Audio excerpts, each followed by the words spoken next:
न्यायपालिका। प्रश्न 1 है, जब भारतीय न्यायिक व्यवस्था में लोकहितवाद आया तब भारत के मुख्य न्यायाधीश कौन थे?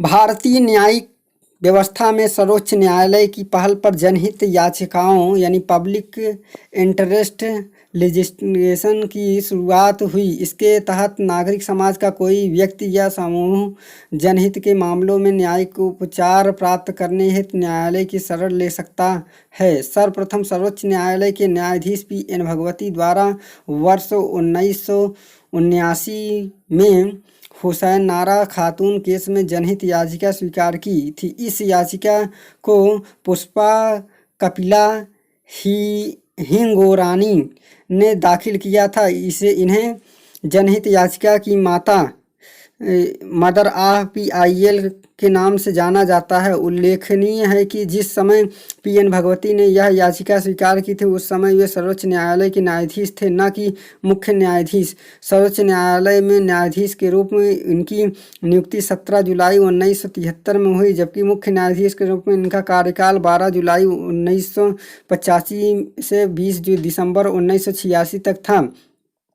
जबकि जनहित याचिका स्वीकार करने के समय Y.V. चंद्रचूड़ सर्वोच्च न्यायालय के मुख्य न्यायाधीश थे, अतः दिए गए विकल्प में से कोई भी विकल्प सही नहीं है। प्रश्न नंबर 2, निम्न से चुनिए। न्यायपालिका की कुशलता के लिए पहली आवश्यकता क्या है? तो उत्तर है D, स्वतंत्र न्यायपालिका। प्रश्न 5 है, भारत में न्यायपालिका है तो स्वतंत्र।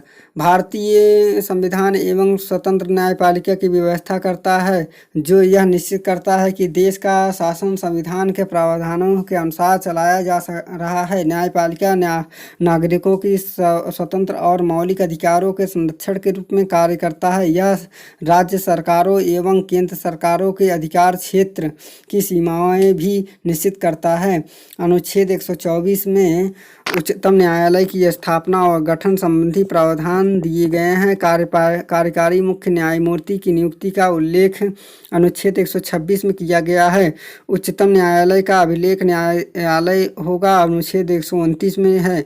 प्रश्न नंबर 6, संघीय व्यवस्था में किस संस्था के संविधान का संतुलन चक्र माना गया है? तो उत्तर है C, न्यायपालिका को। न्यायपालिका को संघीय व्यवस्था में संविधान का संतुलन चक्र माना गया है। न्यायपालिका किसी भी जनतंत्र के लिए 3 प्रमुख अंगों में से एक है।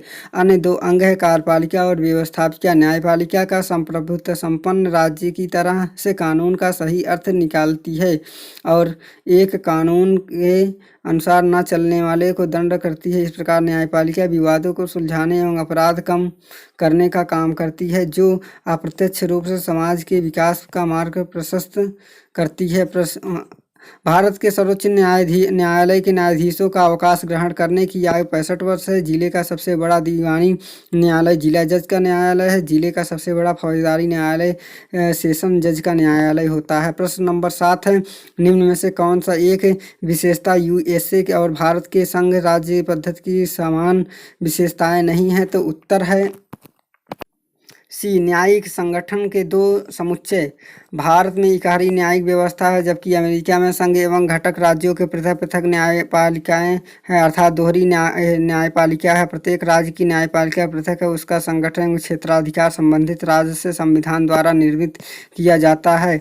अमेरिका संविधान का अनुच्छेद 3 द्वारा संघीय न्यायपालिका की व्यवस्था की गई है। अमेरिका सर्वोच्च न्यायालय की स्थापना वर्ष 1789 में कांग्रेस के न्यायपालिका अधिनियम द्वारा की गई। न्यायमूर्ति मार्शल द्वारा वर्ष 1803 में मार्बरी बनाम मेडिसन विवाद में दिए गए महत्वपूर्ण निर्णय द्वारा अमेरिका में न्यायिक पुनर्निरीक्षण की दृढ़ आधारशिला रखी गई। प्रश्न नंबर 8 है, निम्नलिखित में से किस देश में न्यायिक पुनर्लोकन की व्यवस्था नहीं है? तो उत्तर है B, इंग्लैंड में।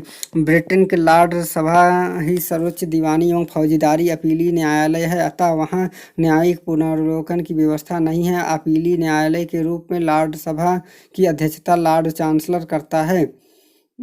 लॉर्ड सभा के केवल अपीली लॉर्ड या विधि लॉर्ड ही उसके न्यायिक कार्यों को भाग लेता है। ब्रिटिश न्याय व्यवस्था का आधार विधि के शासन का सिद्धांत है। जूरी व्यवस्था ब्रिटिश न्याय व्यवस्था की एक प्रमुख व्यवस्था है। ब्रिटिश न्यायपालिका के अधीन संपूर्ण देश एकरूप न्यायपालिका व्यवस्था का अभाव है। प्रश्न नंबर 9 है, भारत का उच्चतम न्यायालय संयुक्त राज्य अमेरिका के उच्चतम न्यायालय से भिन्न है, तो उत्तर है बी, सलाहकार की भूमिका में। भारत के संविधान में अनुच्छेद 143 के तहत राष्ट्रपति को यह अधिकार है कि वह विभिन्न महत्व के किसी प्रश्न का उच्चतम न्यायालय से परामर्श कर सकता है। यद्यपि राष्ट्रपति द्वारा रखे गए विधिक तथ्य पर उच्चतम न्यायालय परामर्श देने के बाध्य नहीं है, और साथ ही उच्चतम न्यायालय द्वारा दिए गए परामर्श को राष्ट्रपति मानने के लिए बाध्य नहीं है।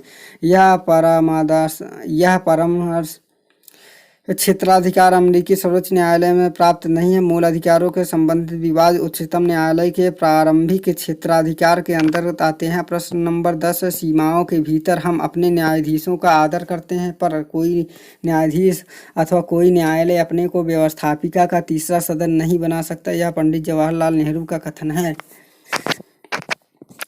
उपयुक्त विचार में पंडित जवाहरलाल नेहरू ने संबंधित है। भारतीय न्यायपालिका का संबंध ए कृष्णस्वामी अय्यर कहना है कि संसार के किसी भी न्यायालय को इतने अधिक विशाल एवं विस्तृत अधिकार प्राप्त नहीं है जितने कि भारत के सर्वोच्च न्यायालय को प्राप्त है।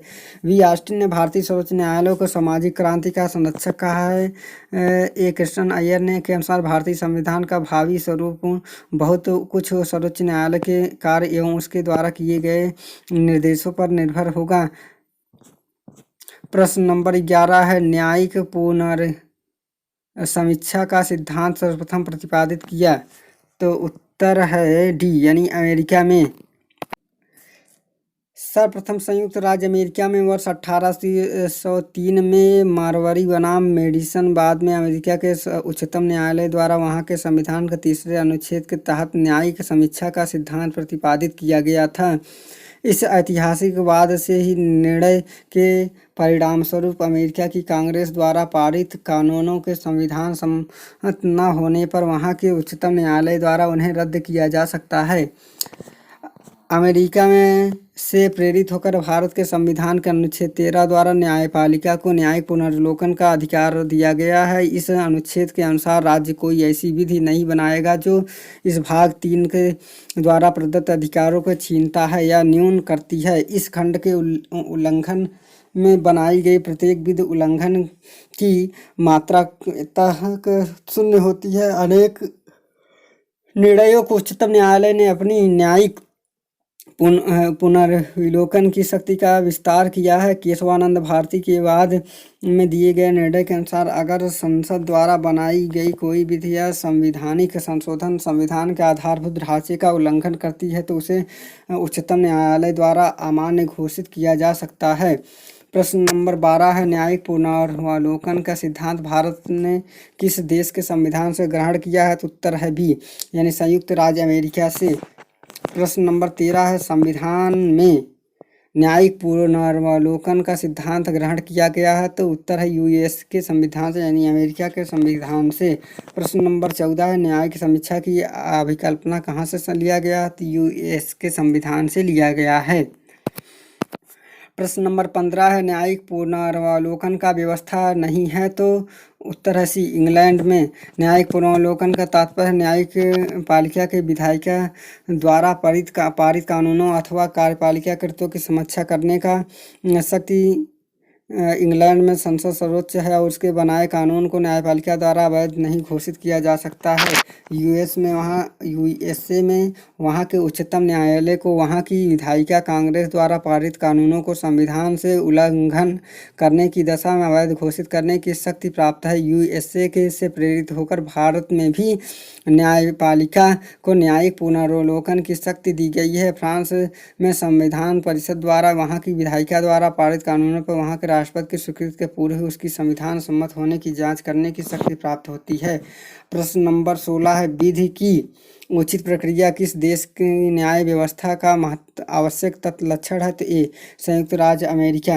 अमेरिका संविधान कानूनों को उचित प्रक्रिया शब्दावली अपनाया गया है, जबकि भारतीय संविधान में जापानी संविधान की शब्दावली कानून द्वारा स्थापित प्रक्रिया को अपनाया गया है। इस प्रकार इस आधार पर अमेरिकी सर्वोच्च न्यायालय किसी भी कानून को वैधानिक की जांच विधायी संस्था की विधि निर्माण क्षमता के साथ साथ इस आधार पर भी कर सकती है कि वह कानून की उचित प्रक्रिया की शर्तों को पूरा करती है या नहीं।